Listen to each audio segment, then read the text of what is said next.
વિઠ્ઠલ મંદિરનો ઇતિહાસ. વિઠ્ઠલ મંદિરને શ્રી વિજયા વિઠ્ઠલ મંદિર તરીકે પણ ઓળખવામાં આવે છે. તે ભગવાન વિષ્ણુના અવતાર ભગવાન વિઠ્ઠલને સમર્પિત છે. મંદિરમાં વિઠ્ઠલ વિષ્ણુની મૂર્તિ સ્થાપિત કરવામાં આવી હતી. આ મંદિર 15મી સદીનું છે. તે વિજયનગર સામ્રાજ્યના શાસકોમાંના એક રાજા દેવરાય ઈસવીસન 1422થી 46ના શાસન દરમિયાન બાંધવામાં આવ્યું હતું. વિજયનગર રાજવંશના સૌથી પ્રસિદ્ધ શાસક કૃષ્ણદેવરાય ઈસવીસન 1509થી 29ના શાસન દરમિયાન મંદિરના કેટલાક ભાગોને વિસ્તૃત અને વધારવામાં આવ્યા હતા.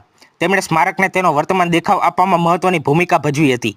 દંતકથા એ છે કે આ મંદિર ભગવાન વિષ્ણુના તેમના વિઠ્ઠલ સ્વરૂપમાં નિવાસસ્થાન તરીકે બનાવવામાં આવ્યું હતું. જોકે ભગવાનને મંદિર તેમના ઉપયોગ માટે ખૂબ જ ભવ્ય લાગ્યું હતું અને તેઓ તેમના પોતાના નમ્ર ઘરમાં રહેવા પાછા ફર્યા હતા.